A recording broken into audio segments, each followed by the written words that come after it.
আপনারা জামাতে ইসলামী নামটা দিয়েন না, জামাতে অন্য কিছু দেন, ইসলামী নামটা আপনাদের সাথে জড়িয়েন না। দ্বিতীয় হচ্ছে আপনারা আপনাদের এই যে গুপ্ত যারা ছিল, আমি আপনাদের কাছে আজকে আবারও একটা প্রশ্ন করে রেখে যেতে চাই। সেটা হচ্ছে, ধরুন 5ই আগস্ট আসে নাই, মনে করেন 2024 সালের জুলাই মাস আসে নাই, তাহলে তো আজকেও আওয়ামী লীগ ক্ষমতায় থাকতো। আর এই জামাতে ইসলামী যারা গুপ্ত ছিল বা অন্যান্য যারা গুপ্ত হিসেবে রাজনীতি করে গেছে, তারা কিন্তু এখনও আওয়ামী লীগের রাজনীতির সাথেই সম্পৃক্ত থাকতো এবং আওয়ামী লীগ হিসেবেই এই সমাজে যেরকম পরিচিত ছিল আজও তারা ওইভাবে পরিচিত হতো।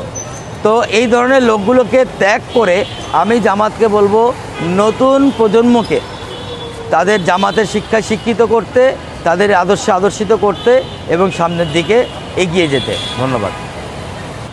দেখেন, প্রথম কথা হচ্ছে আমরা আগে থেকেই বলি যে ধর্মভিত্তিক রাজনীতি আসলেই অত্যন্ত খারাপ, এবং ধর্মভিত্তিক রাজনীতি আপনি যখনই করবেন তখনই দেশে উগ্রবাদের একটা সৃষ্টি হবে, সেটা মুসলিম ধর্ম হোক বা হিন্দু ধর্ম হোক বা খ্রিস্টিয়ান।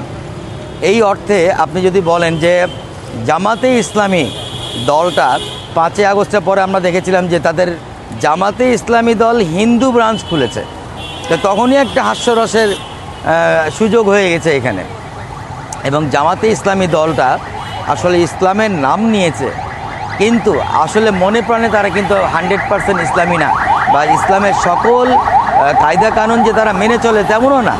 তারা কিন্তু আসলে একটা মধ্যপন্থা ভোগকারী একটা দল। তারা নিজেরাও এখন কিন্তু নিজেদেরকে এই ধরনের কথাবার্তাই বলে, আপনারা দেখবেন। আগে যেমন তারা বলতো যে বাংলাদেশে কোরআনের শাসন চাই, কোরআনের আইন চাই, এই ধরনের কথাগুলো কিন্তু ইদানিং তারা আর বলে না। তারা কিন্তু এখন একটা মধ্যপন্থার দল হয়ে গেছে। এবং আগে আমরা যেটা দেখতাম যে একজন মুসলিমের যে প্রকৃত শিক্ষা, তাতে সে বলিষ্ঠ হয়ে যখন বড় হচ্ছে, বেড়ে উঠছে, তারা কিন্তু এই ধরনের ব্যভিচার থেকে দূরে থাকতো।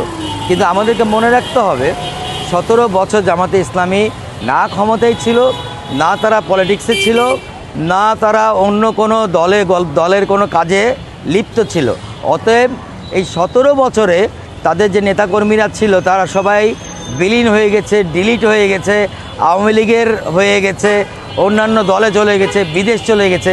যার প্রমাণ আমরা তো এখন দেখি, আমরা দেখি না যে ম্যাক্সিমাম নেতারাই তাদের গুপ্ত মানে কি, তারা আওয়ামী লীগের সাথে মিশে গেছিলো। এখন এইবারে যে ইলেকশন হয়েছে, যে 70 জন এমপি হয়েছে, কারা ইনারা তো ওই গুপ্ত লোকজনই যারা এতদিন আওয়ামী লীগের সাথে মিলেছিল।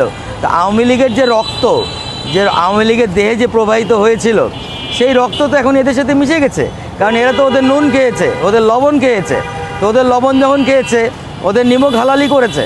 এবং আওয়ামী লীগের গায়ের ওই সেম আওয়ামী লীগের যে বৈশিষ্ট্যগুলো ছিল, যেগুলো আমরা টাকলা মুরাদের মধ্যে দেখেছি, অন্যান্য এমপিদের মধ্যে দেখেছি, সেই সময় আওয়ামী লীগের বিভিন্ন এমপিদের আপনারা দেখেছেন কি বিভৎস মানে ব্যভিচারপূর্ণ ভিডিও আমরা ওপেন হতে দেখেছি।